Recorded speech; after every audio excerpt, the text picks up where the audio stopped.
siang teman-teman. Ya. Pertama-tama saya ingin mengucapkan terima kasih kepada Ibu Winda Suci Lestari selaku dosen pengampu mata kuliah matematika listrik. Lalu sebelum kita memulai presentasinya, tentunya kita kenalin dulu teman-teman kita. Kelompok kita. Nah, yang pertama ada saya Dr. Sudarto sebagai moderator sekaligus pemateri satu. Selanjutnya ada Michael J. Konekina. Bisa dipanggil Joko, yang saya Jeko. Terus yang berikutnya ada Andika Dwi Rahmanto, dia sebagai pemateri kedua. Berikutnya ada Raffi Surya Ramadan, dia sebagai pemateri kedua. Nah, sebelum kita memulai, saya ingin memberitahukan bahwa kita di sini memiliki 4 session. Session yang pertama adalah session materi atau pembahasan. Lalu session kedua ada session Q&A atau tanya jawab. Yang ketiga ada kritik dan saran. Dan yang keempat ada tanggapan. Oke, langsung saja sini saya mulai. Nah, ini adalah materi kita, teman-teman. Kita punya materi. Nah, yang materi pertama ini dia definisi fungsi. Ini bagian saya. Lalu ini ada fungsi inverse, maaf atau dikit. Nah, terus selanjutnya ada sifat-sifat fungsi. Lalu ada komposisi dua buah fungsi khusus dan fungsi rekursif. Sudah saya mulai. Nah, yang pertama ada definisi fungsi. Apa itu definisi fungsi? Definisi fungsi adalah dalam matematika yaitu aturan atau hubungan yang menghubungkan setiap elemen dari domain ke elemen tunggal dari himpunan hasil dan kodomain.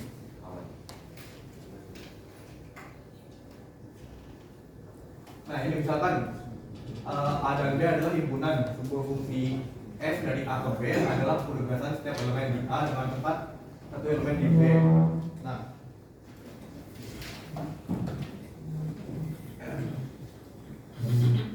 ditulis f A sama dengan B jika B elemen tunggal dari B yang dikaitkan oleh fungsi f ke elemen A.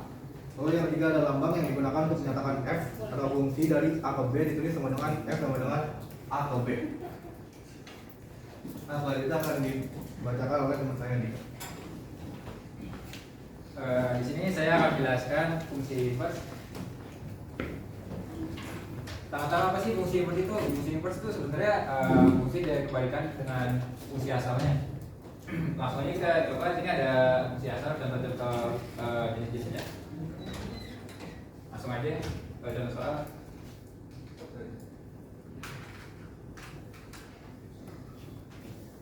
Kita mengambil fungsi asal yang pertama, yang kedua aja biar nggak terlalu lama.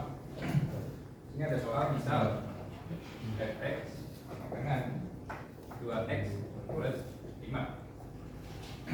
Sini langsung diubah aja, fx-nya jadi y sama dengan 2x plus 5.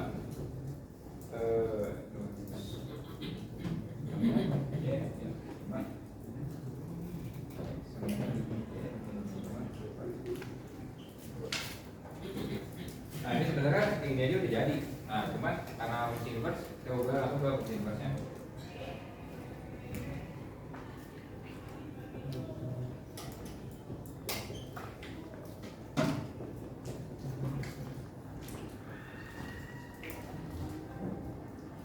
Fungsi inverse itu seperti yang bilang tadi, dia berkebalikan dengan fungsi asalnya. Jadi di sini y-nya itu diubah menjadi x. Untuk mempercepat ininya, pengerjaannya bisa dipakai langsung rumus yang itu.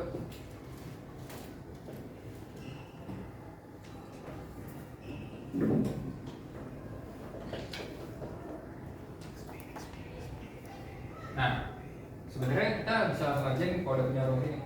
Gimana sih caranya? Kalau misalnya diketahui A-nya misalnya ini berapa? 2. Nah, B-nya itu 5. Sebenarnya tinggal dimasukin aja kalau misalnya udah tahu. X min. B-nya berapa tadi? 5. A-nya itu 2. Nah, sebenarnya ini juga langsung jadi kan kalau misalnya kita udah punya udah tahu rumus fungsi inverse-nya.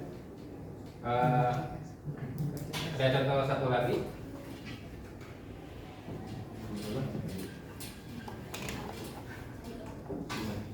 Sini saya ngambil contoh yang kedua. Soalnya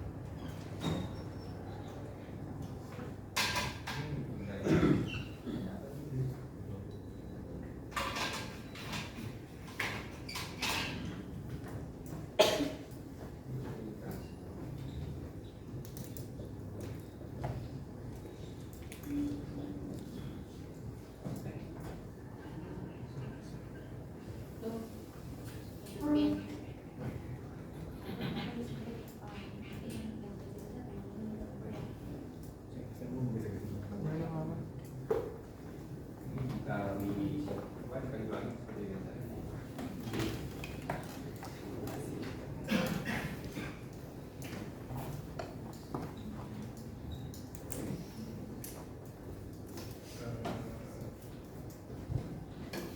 Ya ini balik.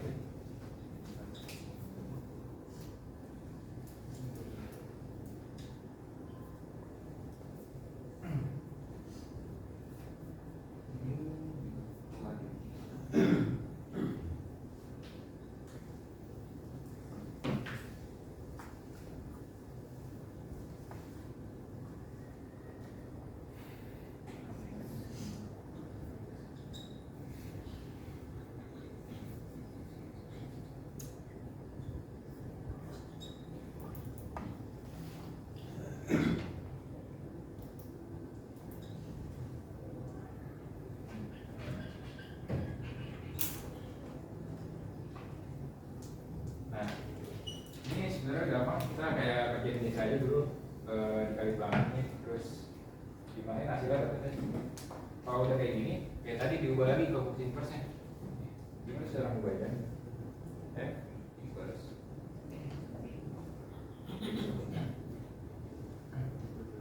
Karena ini yang diubah kan xj-nya tuh, jadi tinggal diubah aja di min 2, ini 2x min 3 per x min 4.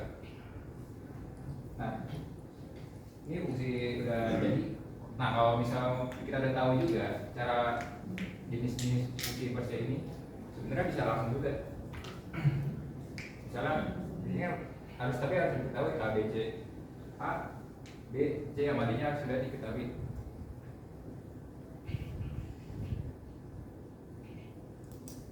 Di sini A-nya itu kan 4,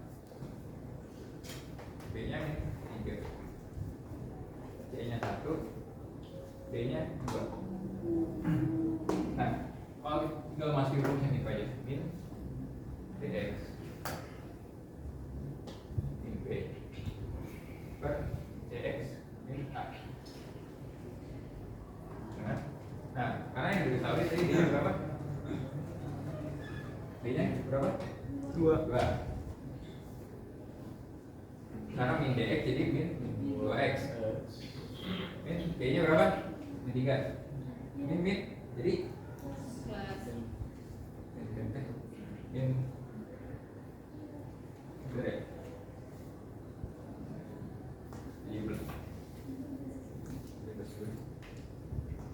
Min 2 ini. Oh, itu plus. Gimana sih? Nah plus min jadi min 3 per x. C-nya berapa? 1. Tetapnya tadi berarti x. Karena di sini soalnya 1x, tetapnya terus x. D-nya itu berapa? A per A-nya berapa? 4. 4 ya? Bisa aja 4 berarti Min 4. x min A min 4. Nah, sama kan hasilnya? Sama ini. Ya gitu aja. Kalau bisa kita udah punya rumusnya, nggak hafal apa, jadi tinggal dimasukin aja. Itu mana? Itu min 2y yang bawahnya ya? Nah, ini Iya. ya. Itu min 2x hasilnya. Ini kan udah inverse. Inverse x. Oh, iya. Inverse x. Jadi min 2x min 3 x min 4. Ya kayak begini aja. Selanjutnya akan Lanjutnya saya belakang Raffi Ramadan sebagai pemateri kita. Silakan Raffi. Oke, selanjutnya saya akan menjelaskan tentang sifat-sifat fungsi. Sifat-sifat fungsi itu ada 3. Yang pertama ada injektif, yang kedua ada surjektif, dan yang ketiga ada bijektif.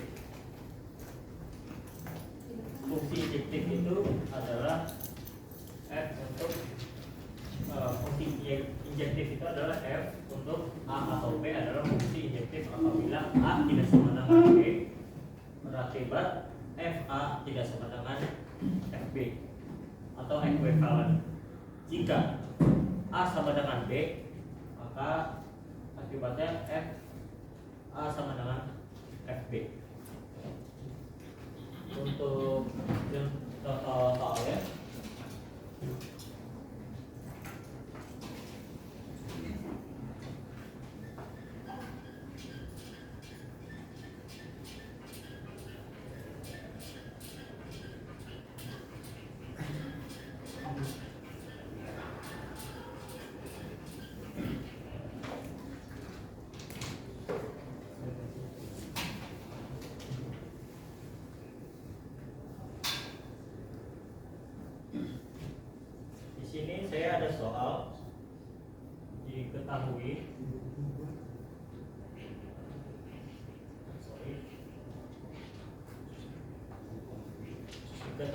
fungsi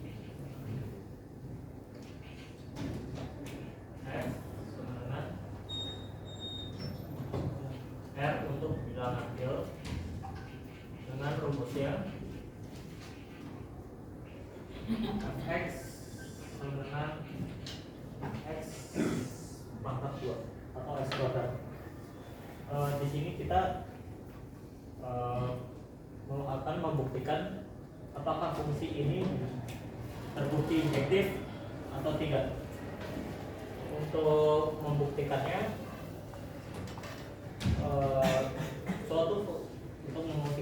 jika suatu fungsi dikatakan injektif, setiap x1 dan x2 berbeda di domainnya, maka f a tidak sebarengan dengan fb. Untuk penyelesaiannya, misal x1 tidak sama dengan x2, substitusikan x1 dan x2 ke rumus fx x kuadrat. Karena tadi itu x1 tidak sama dengan x2, maka fx1 itu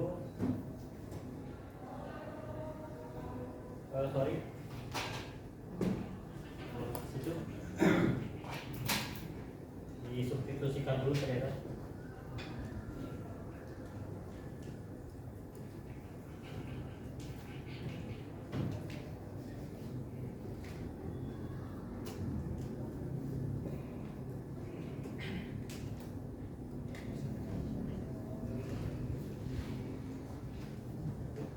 Setelah disubstitusikan, tadi karena itu x tidak sama dengan x1 tidak sama dengan x2, maka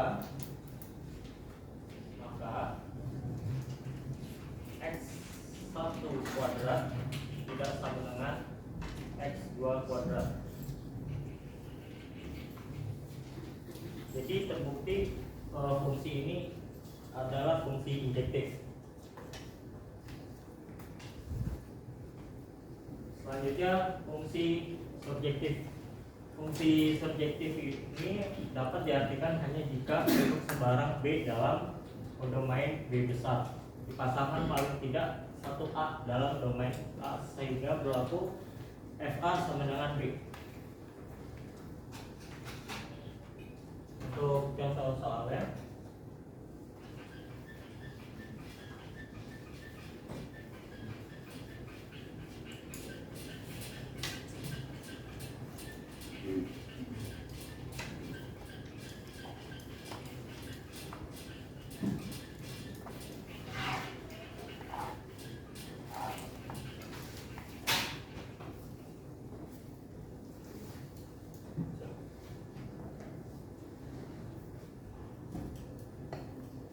diketahui sebuah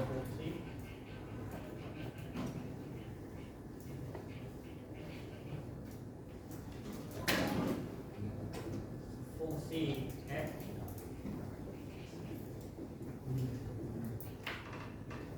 a atau b dengan a-nya sama dengan 1, 2, 3, 4 dan b-nya itu 1, 2, 3.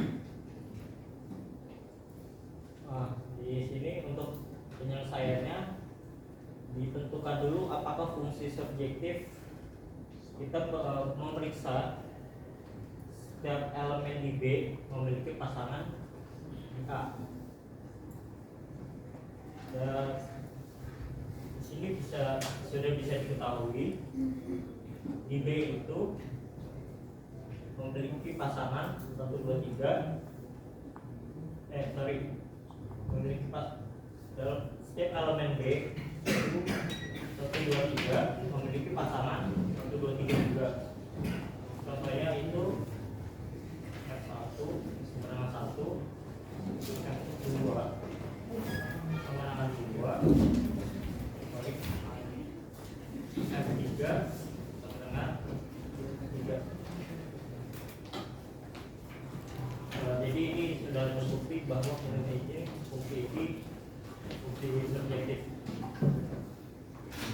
Kemudian fungsi objektif. Fungsi objektif itu suatu pemetaan f atau a sedemikian rupa sehingga merupakan fungsi yang injektif dan subjektif sekaligus. Maka dikatakan f adalah fungsi injektif atau a dan b berada dalam korespondensi satu-satu. Untuk contoh soalnya,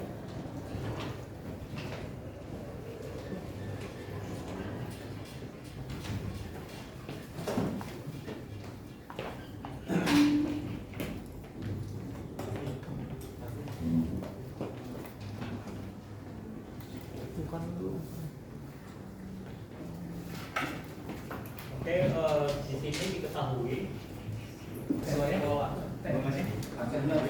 HP-nya udah masih. Coba saya tanya lagi boleh dibuka lagi.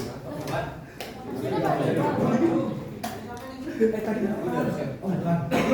Itu yang minggu lalu itu yang pas gua hadir itu. Tapi presentasi buat. Sorry. Oke, lanjut. Diketahui sebuah fungsi a atau b dengan a-nya itu 1, 2, 3 dan 4 dan b-nya itu a, b, c, d.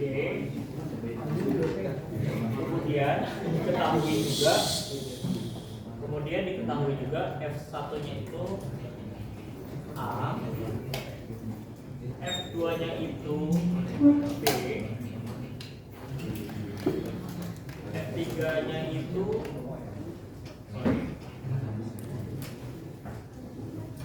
C, dan yang terakhir F4-nya itu D.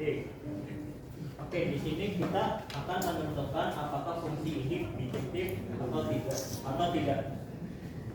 Pada soal ini, setiap elemen di A 1, 2, 3 dipasangkan dengan elemen B, A, B, C, D. Misalnya elemen 1 di A, elemen yang ini pasangkan dengan elemen A di B. Jadi kayak gini, 1A, kemudian elemen 2 di A, elemen 2 di A itu kan 2, terus elemen 2 di B itu kan B, kemudian elemen 3 di A itu kan 3, terus elemen ketiga di B itu kan C, begitu seterusnya. Jadi bisa disimpulkan bahwa fungsi ini adalah fungsi bersifat bijektif. Itu saja yang bisa saya sampaikan. Selanjutnya akan dilanjutkan oleh Michael Jekonia.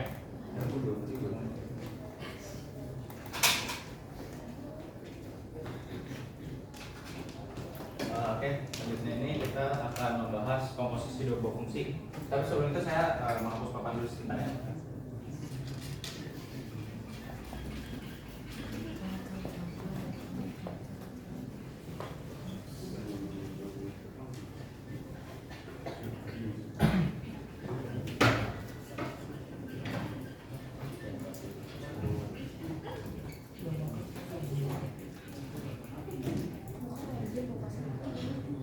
Oke, jadi kalau berdasarkan penjelasan komposisi dua buah fungsi itu, misalkan dia adalah fungsi dari himpunan A ke himpunan B. Terus kalau F-nya itu himpunan B ke C kan. Komposisi FOG itu atau komposisi fungsi F, fungsi G itu maksudnya fungsi A ke C. Kalau berdasarkan penjelasan itu seperti ini. Misal kita punya fx. fx itu misalnya kita anggap x kuadrat plus 2. Terus kita punya gx juga nih. Gx itu kita punya 2x plus 1. Nah, kita misalnya mau coba FOG. Saya nyebut FOG ini maksudnya F komposisi G. Maksudnya gimana sih F komposisi G itu? Jadi si F ini kan punya x kuadrat plus 2. Nah, x ini tuh dimasukin GX nya. Jadi dia nulisnya bukan seperti ini lagi. Dia nulisnya bukan seperti ini lagi ya, tapi si GX nya ini tuh dimasukin ke x nya. Jadi 2x plus 1 itu kuadrat plus 2. Kalau dijabarin 2x plus 1 dikuadratin itu hasilnya 4x kuadrat plus 4x plus 1 ditambah 2. Jadinya 4x kuadrat plus 4x plus 3. Terus kalau misalnya nanti ada contoh, ada soal, misalnya kita mau f komposisi G 2. Itu ada dua cara. Nggak harus yang kayak gini. Cara pertama yang bisa seperti ini. Jadi kita masukin dulu GX ini ke F. Jadi kalau misalnya diubah seperti ini, kita langsung masukin aja angkanya 4 dimasukin 2 kuadrat plus 4 dikali 2 ditambah 3. Ini berarti jadi 4 dikali 4 ditambah, ini yang langsung dikali aja ya, 8 tambah 3. Hasilnya 16 ditambah 8 ditambah 3. Hasilnya itu 27. Tapi ada cara lain. Cara lainnya itu kita masukin dulu 2-nya ini ke fx.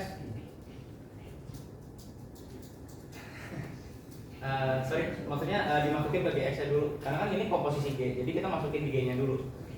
Jadi kita masukin 2, g2 itu jadi 2 dikali 2 ditambah 1. Hasilnya 4 ditambah 1 5. Nah, terus buat fx-nya kan kita mau komposisi. Jadi dia bukan fx lagi. Kita tulisnya jadi f5 karena kan hasil dari g2-nya 5. Jadi atau bisa juga dibilang kalau f komposisi g 2 itu sama aja kayak f komposisi G2 kayak gini, atau bisa juga dibilang kayak gini F5. Kalau dimasukin itu jadi 5 kuadrat plus 2, hasilnya 25 plus 7 plus 2, maaf, hasilnya 27.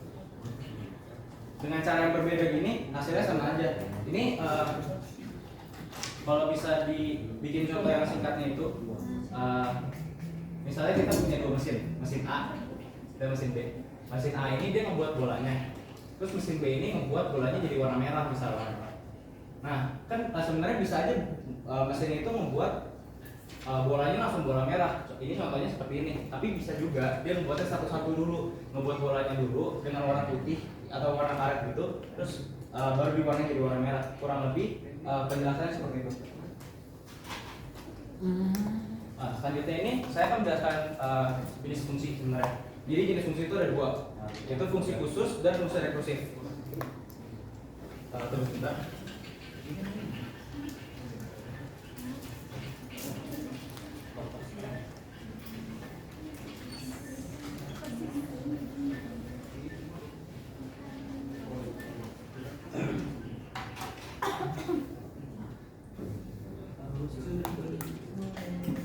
Jadi fungsi khusus itu dia biasanya tuh merujuk pada fungsi-fungsi yang punya bentuknya sendiri yang kayak khusus gitu lah buat dirinya deh.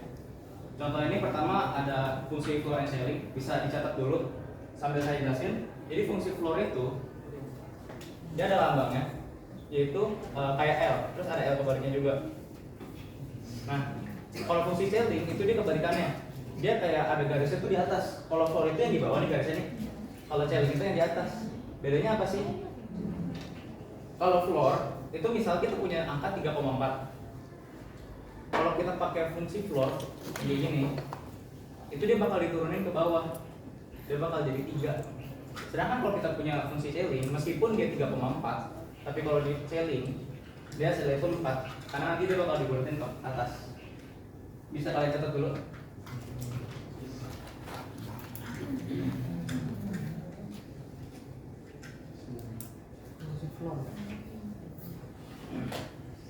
Ini fungsi floor ya? Fungsi floor and ceiling. Fungsi floor ini contohnya kayak gini. Fungsi ceiling itu seperti ini. Oh, ya.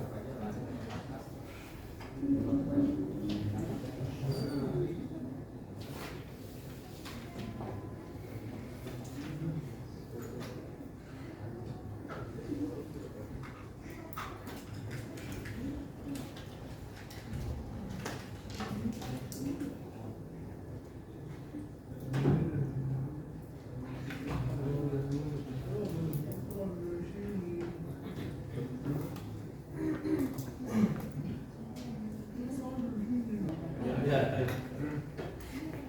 Nah, selanjutnya ini ada fungsi modulo. Jadi fungsi modulo tuh mungkin yang ada kelas kalkulus itu bisa kayak paham lah ya kalau fungsi modulo itu sisa hasil bagi. Jadi misal kita punya angka 15 modulo misalnya 4, hasilnya itu kan kita nih, jadi 15 dibagi 4 itu kan hasilnya 3 kan, artinya 3, sekian. Nah kalau dikali 3 kan 12, sisanya berapa? 3. Nah jadi modulo itu bisa dibilang sisa hasil bagi 3. Contoh lainnya misalnya 26 modulo 4, 26 dibagi 4, yang paling dekat berapa? 6 Nah, 0 hasilnya 24. Sisa berapa? 2. Berarti ini modulo 2. oh Seperti itu. Nah, tapi ini ada yang spesial. Misalnya minus 25 modulo 7. Ini tuh kalau kalian cek di Google atau di kalkulator itu dia bukan hasilnya 4, tapi hasilnya itu 3. Kenapa 3? Jadi bentar. Kenapa dia hasilnya 3? Jadi kalau berdasarkan di situ ya. Jadi buat nyarinya itu A sama dengan M Q plus M. Karena ini kan sisa hasil baginya. A-nya ini kan 25, minus 25-nya. Minus 25. M-nya itu tuh angka 7-nya nih. Q itu yang disebut dengan quotient. Jadi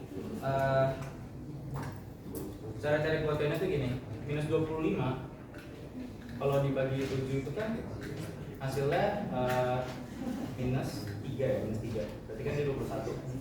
Sisanya 4. Pokoknya ini 3, sekian lah ya. Dia tuh nanti dibuletinnya ke bawah. Berarti ini minus 4.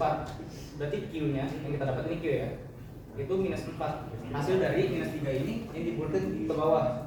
Jadi kalau mau pakai rumus ini minus 25 sama dengan M-nya itu 7 nih. M-nya itu 7 dikali minus 4 ditambah R. Jadi kita belum tahu kan, kita tugasnya buat nyari ini ya, sisa hasil baginya. Terus kita hitung. Ini kan minus 28 jadinya plus R. Kalau dipindah itu jadi 3 dengan R. Jadi sisa hasil bagi dari minus 25 dibagi 7 itu ya ini 3. Jadi kayak minus 25 modulo 7 itu 3. Terus lanjut itu ada fungsi eksponensial. Jadi eksponensial itu jadi kayak fx. Itu di situ tulis y karena y itu sama fx ya. Sama dengan misalnya 3 pangkat x. Terus misalnya x-nya mau 2. Berarti f2 sama dengan 3 pangkat 2 9. Kurang lebih fungsi eksponensial itu seperti itu. Oke, lanjut di fungsi logaritmik. Kalau eksponensial itu dia nyari hasilnya seperti ini. Kalau logaritmik itu beda. Misalnya 3 log 9. 3 dipangkatin berapa? Ya hasilnya 9. Itu 2 kan. Berarti ini tuh hasilnya 3 pangkat 2.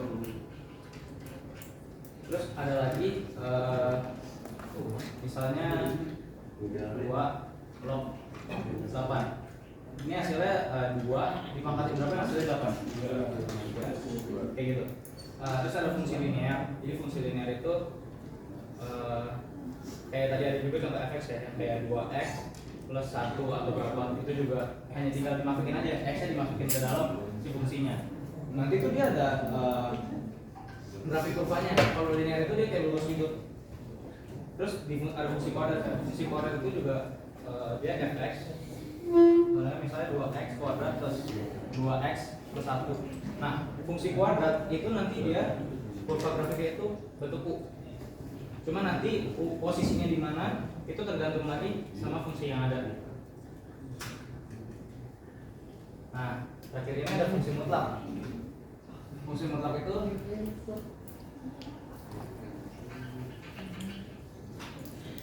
itu misalkan nih kita punya x itu minus 3. Berarti karena dia mutlak itu dia nggak bisa minus. Jadi dia hasilnya 3. di kondisi yang sama, kalau 3 mutlak 3 itu kan hasilnya juga 3. Tapi kalau misalnya kayak gini kondisinya, jadi kan karena persamaan ya. Kalau misalnya kita pakai persamaan, mutlak x lebih kecil daripada 3. Kondisinya ini x-nya nggak boleh minus 3. X-nya itu harus ada di lebih besar daripada minus 3. Dan x-nya juga harus lebih kecil daripada 3. Kenapa kayak gini? Karena kalau misalnya x-nya ini lebih kecil daripada minus 3. Kalau lebih kecil daripada minus 3 berarti dia minus 4 dong. Minus 4 3. Minus 4 timbul lagi hasilnya jadi berapa? 4. Ini kan salah. Jadi ada beberapa kondisi-kondisi khusus seperti ini. Selanjutnya itu saya akan menjelaskan fungsi rekursif. Jadi fungsi rekursif ini bisa dibilang fungsi yang dia mengacunya pada dirinya sendiri gitu. Bentar ya.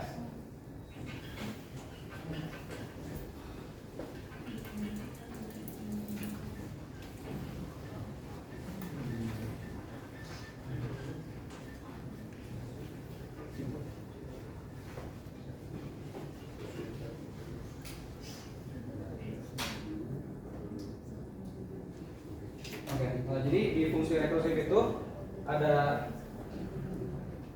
aturan sendiri. Yang pertama itu dia ada basisnya. Misalnya contoh fungsi rekursif itu salah satunya itu faktorial. Misalnya kita buat basisnya ini faktorial 0 itu sama dengan 1. Selanjutnya itu ada rekurensinya. Jadi kalau misal pakai faktorial ya, rumus itu bakal jadi n faktorial sama dengan n dikali dikali n minus 1 dan difaktorial. Kalau misalnya kita mau coba kerjain misalnya 3 faktorial, berarti ini kan rumusnya 3, n itu 3 ya, dikali 3 minus 1 difaktorial. Nah nanti difaktorial ini kan hasilnya 2 faktorial ya kan. Kalau misalnya kita tulis jadi 3 dikali 2 faktorial. Nah 2 faktorial ini dikerjain lagi dengan rumus yang sama sampai hasilnya tuh habis, atau ini 0 faktorial. Nah hasilnya 1, jadi 3 faktorial. Kalau udah dibentukin semua itu jadi 3 dikali 2 dikali 1 hasilnya 6. Contoh lain itu ada juga seperti Fibonacci, itu juga pakai rekursif.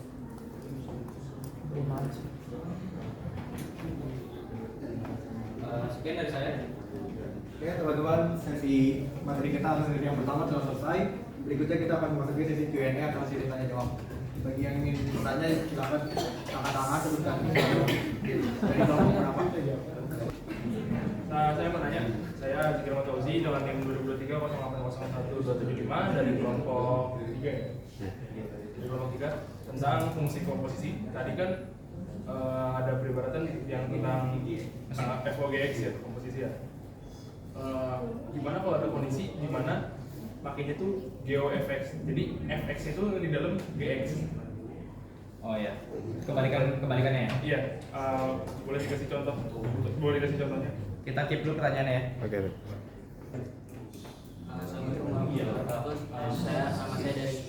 Saya Yusuf dari kelompok 3. Saya ingin bertanya, tadi kan ada fungsi komposisi misalkan FOGX gitu ya. Terus juga ada fungsi inverse. Nah itu bisa dikasih contoh misalkan FOGX-nya itu jadi inverse. Berikan contoh soal gitu sama penjelasannya.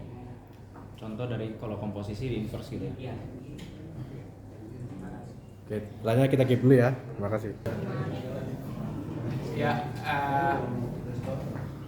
pertama-tama perkenalkan, nama saya Samuel Meses Meningga, saya dari kelompok 2 dengan NIM 2023-011042. Di sini saya ingin bertanya, tadi kan fungsi rekursif ini kan menjalankan jika dia fungsinya sendiri kan, dia tuh kayak misalnya itu tadi bilangan faktorial tadi kan, dia kan bilangannya bulat kan, apa namanya, positif. Bisa nggak sih itu pakai bilangan negatif gitu?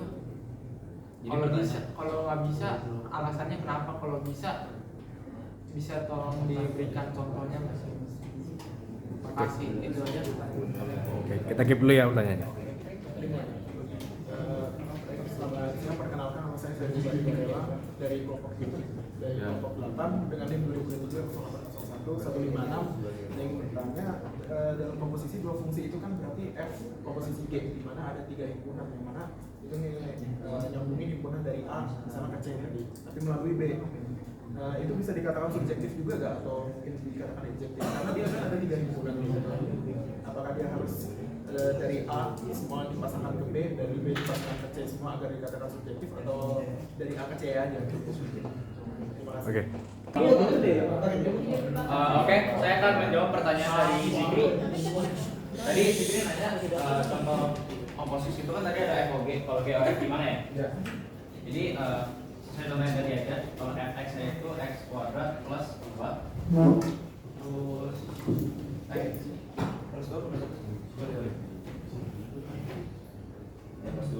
terus bx nya itu 2x plus 1. Kalau FOG nya tadi kan F komposisi G nya itu, ini saya tulis dulu ya yang F komposisi G nya itu dia jadi 2x plus 1 dikuadratin plus 1 yang hasil itu jadi 4x kuadrat plus 4x plus 1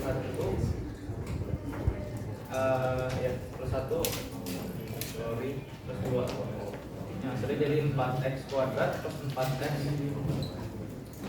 plus 3. Kalau yang G komposisi F itu bakal jadi F nya ini yang dimasukin ke G jadi 2 dalam kurung x kuadrat plus 2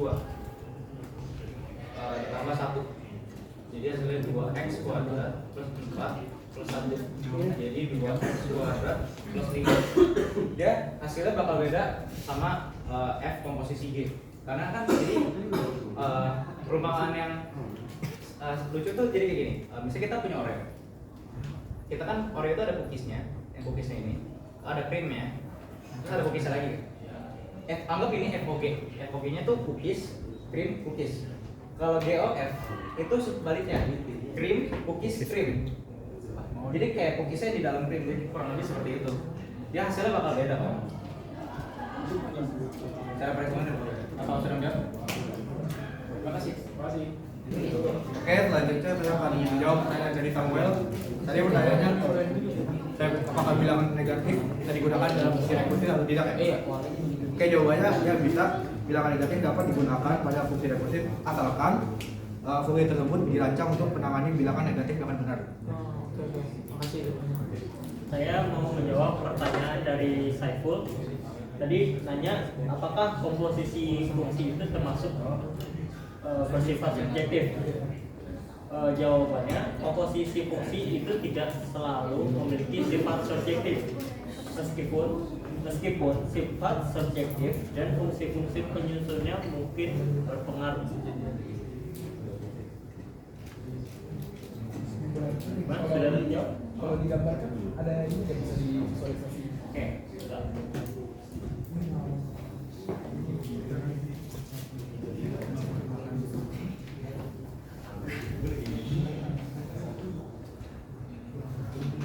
Kan tadi dibilang tidak selalu ya. Karena gini, jika kan FOG, jika F nya itu subjektif dan G nya subjektif, maka FOG nya subjektif keseluruhan. Tapi kalau F nya subjektif, G nya enggak, itu tidak subjektif. Tapi kalau F nya bukan subjektif, itu dia nggak ada jaminan kalau ini subjektif atau enggak, terlepas dari si G nya ini subjektif. Oke, gimana? Sudah terjawab? Oke, ya. Saya di sini mau menjawab pertanyaan dari Yusa. Pertanyaan tadi kan apakah bisa ya kalau dalam inverse kan? Bisa, tapi kalau misalnya kita cari tentang fungsi fx ya dengan gx ya itu berbeda. Kalau misalnya dicari langsung FOG ya. Jadi misalnya di sini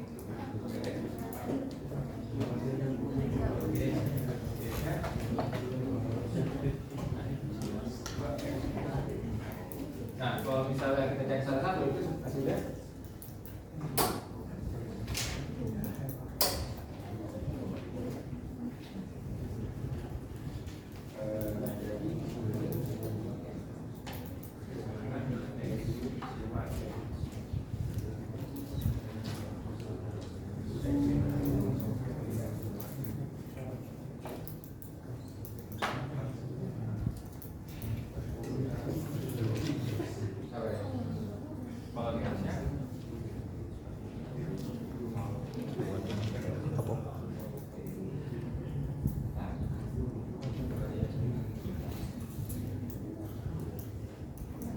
Nah,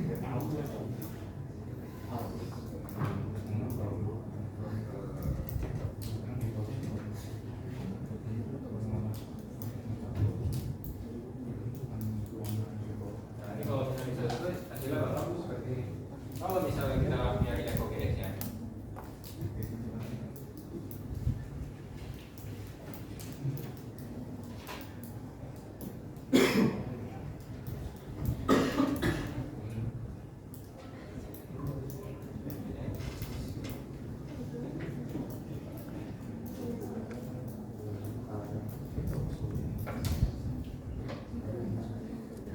masukin ke 3, 2x, min 1, plus 4. Ini tinggal dikali aja jadi 5x. Ini jadi min 3 plus 4. 6x, ini bisa.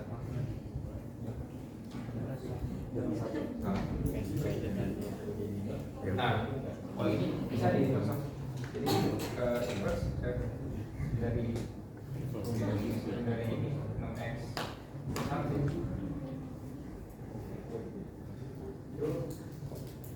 Jadi ya sebenarnya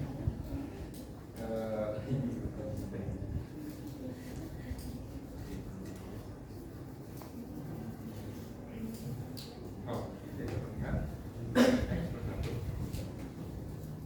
y min 1 sama dengan 6x x sama dengan y min 1 per 6. Oh jadi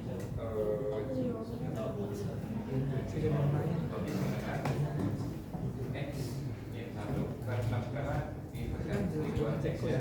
Y jadi x. Sudah guys.